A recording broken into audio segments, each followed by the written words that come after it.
started the Dakshinamurti Stotram last Thursday, and today we will be starting with the shlokas. So Dakshinamurti Stotram is, of course, as you know, composed by Bhagwan Jagat Guru Adi Shankaracharya, and it's one of the most beautiful stotrams.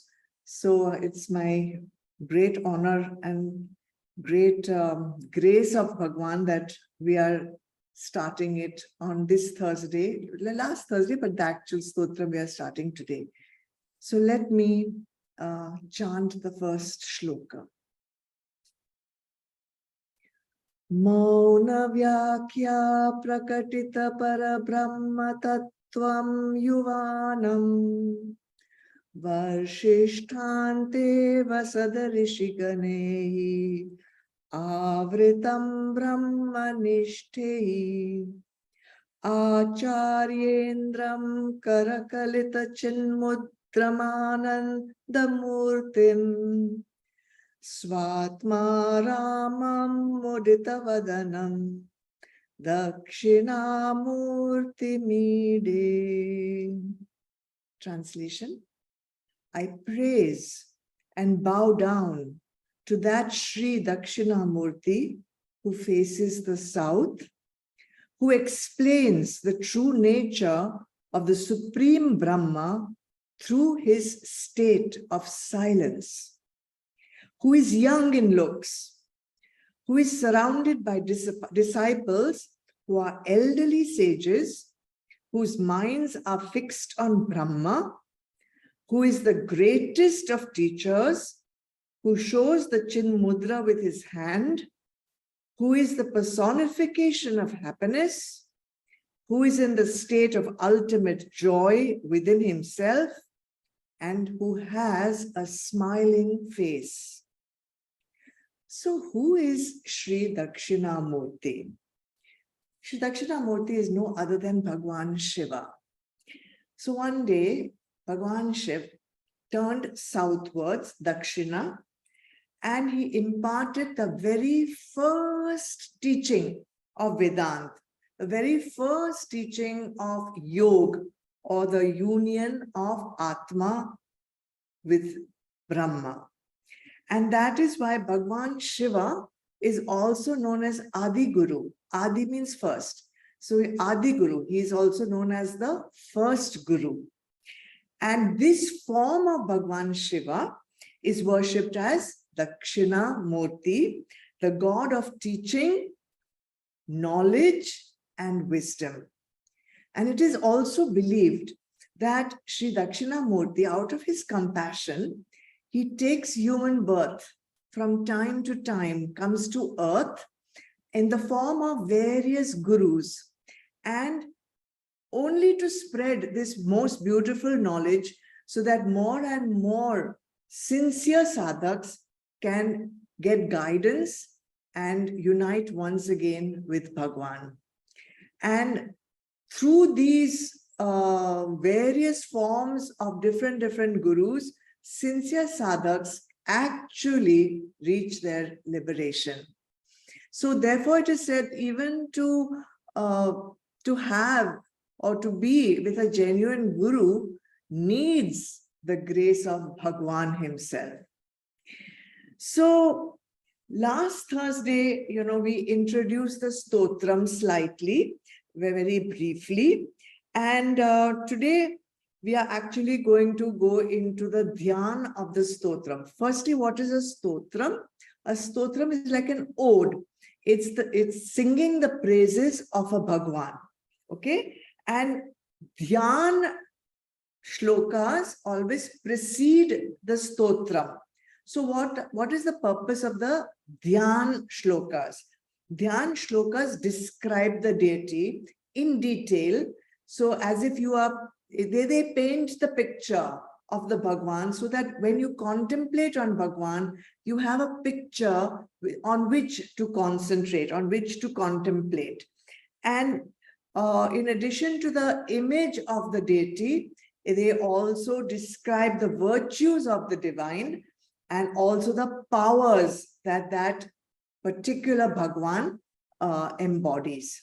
So today the shloka which I chanted was the first Dhyan Shloka of Dakshinamurti Stotram. So if you are looking at the Stotram, you may wonder, what did I chant? I didn't chant the first shloka of the Stotram. I chanted the first shloka of the Dhyan of the Stotra. So in this first Dhyan shloka, the iconography or the description of Shri Dakshinamurti is given. And it's very, very beautiful. So firstly, Dakshinamurti. In most temples, the Bhagwan always faces the north. But in Dakshinamurti, the Bhagwan is facing south. So this whole image is supposed to be in the Himalayas, in Kailash actually. And Kailash is in the north of India. So Bhagwan is facing towards India. And so he's in the north and we are all in the south. So he's facing us in the south and giving us this knowledge. Also, another way of looking at Dakshinamurti is that Dakshin is in the north and knowledge always flows from north to south. Knowledge always flows from the higher to the lower.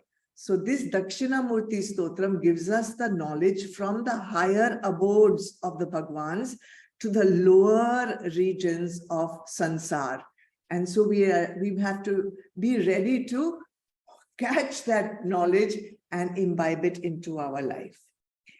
Now, this other part of the Dhyan tells us that Bhagwan is surrounded by elderly sages.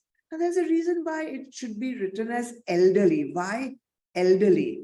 So, and all these elderly sages are Brahmanishta, it says. First, let's understand Brahmanishta. Brahmanishta basically means that they are fixed, their minds are fixed on Brahma. Their minds are fixed on Brahma, on attaining moksha. They are advanced Shishyas. They are sincere Shishyas. They have done Purusharth. They are single-pointed. They are focused on their spiritual goal. So what does this teach us?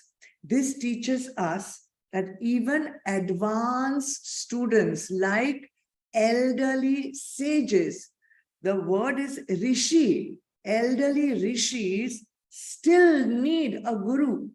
They still need a guru and they still need Guru Kripa to cross over from Sansar. So that is a point that we have to take home. And advanced, advanced age symbolizes that this journey, this quest for liberation is a lifelong quest. And not only is it lifelong, but it can go over many lifetimes also. So it's not something that you can just get in a jiffy like that. It needs Purusharth. So it may take lifetimes, or at least it will take one full lifetime for you to attain moksha. So keep on working at it. Last time I told you about the four Kumars, the four Manas Putras of Brahmadev, who had also come and who were seeing this scene. They were also elderly. They were also Brahmanisht. They were also sincere in getting knowledge and already very knowledgeable, very dedicated, because from a young age till old age, they have been looking for a genuine guru. So they also need a guru. Without guru, moksha is not possible, not possible. So why four? Because these four Kumars represent the four Vedas. And you know that all the knowledge of the entire world is contained in the Vedas. That means these four Kumars are extremely knowledgeable. They know everything about Vyavaharik knowledge. They know everything about Adhyatmic knowledge, but it is all intellectual knowledge. Even with all the knowledge of the Vedas, even after studying all the Upanishads, even after attaining so much, clarity in being Brahmanisht and everything, they also still needed a guru for their liberation. So these are all the little things that we can take from just one Dhyan Shloka. Let us now move to Shri Dakshinamurti. Dakshinamurti is called Yuvan, young, youthful to look at. And Dakshinamurti means the ultimate truth, that not just the knowledgeable, intellectual, bookish knowledge of the Vedas, but the divine experience, the aparoksh anubhuti, he has transcended the bookish knowledge, and he is the truth itself. He is Brahma itself. So this knowledge is eternal. This knowledge is valid from ancient times till today. Till today, this knowledge is valid. Therefore, this knowledge is Yuvan, youthful. It is still young. It is still full of life. It is still very active. That is why Shri Dakshinamurti is described as Yuvan. And how is Shri Dakshinamurti teaching? Mauna Vyakhya. This is a very special way of teaching. Mauna Vyakhya means profound silence. And this teaching, I told you last time, is called Paravak. Paravak. It's the most subtlest form of language which is inaudible to the ear. You cannot hear it through the ear. It's transmitted without speaking. It bypasses all the preconceived notions that we have in our intellect. It bypasses the restlessness of the mind. And it transcends words, because words also have a limit of what they can express. Words also cannot express aparoksh anubhuti. If anyone asks a person who has experienced aparoksh anubhuti, what did you feel? He'll not be able to explain it. They will not be able to say what happened. So this paravak is giving that knowledge without words, without speech, without mind, without intellect, directly Atma to Atma, highest truth. And the Sad Shishya, it's all up to the Sad Shishya to be able to receive that knowledge. That frequency between the Sad Shishya and the Sadguru has to be intact. So how to make it intact? How to receive this knowledge by Paravak? Obviously, Tapasya and Purusharth help in the purification of the BMI. Everything relies on the purification process. Therefore, those who are in a rush to go into knowledge without completely purifying their antakaran are really wasting their time. And who is to decide whether this purification is complete or not? The Guru only can decide. You can't give yourself a certificate. Now I am completely purified. If you say, now I'm completely purified, it's a sure sign that you are not. So that, rely on that. That is why surrender to a Guru is so important. Don't start thinking of what you need and what you should do and what your next step should be and what sadhana do I need. It's not for you to decide. So the Guru to decide. Okay, so now next thing in the iconography was that the right hand of the Shri Dakshinamurti is held in Chin Mudra. Many of you must be knowing Chin Mudra. It looks like this, where the index finger is bent down, touching the tip of the thumb, and the other three fingers are held straight upright. It's also called Dhyan Mudra, Gyan Mudra, Chin Mudra. Many names are there. So this thumb represents divinity.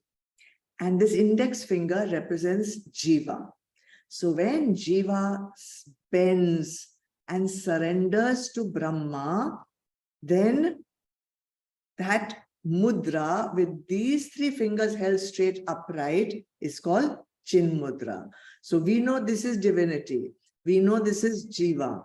So what are these three? BMI, body, mind, intellect. They must be kept separate from the Atma. They are different. You keep them away and stay with Brahma. Jiva should stay with Brahma, not over here.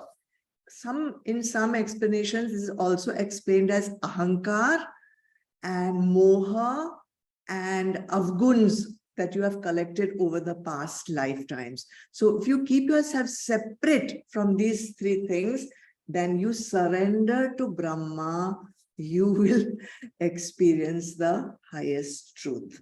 So that is, and all this, finally, they say Shri Dakshinamurti is in Swatma Ramam. Swatma, Swata, self, feeling rejoicing, aram, having aram in the self, rejoicing in his own self.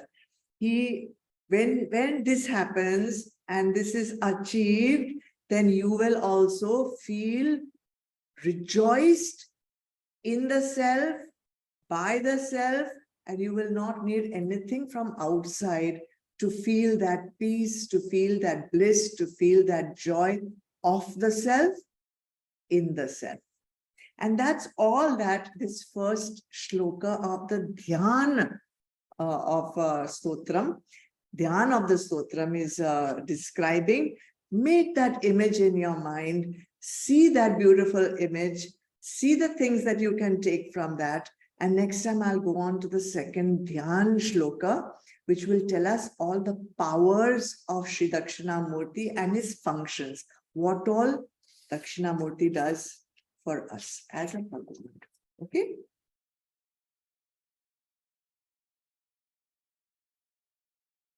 Om.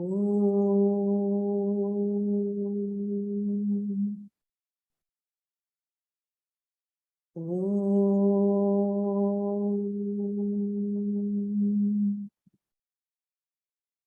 Om.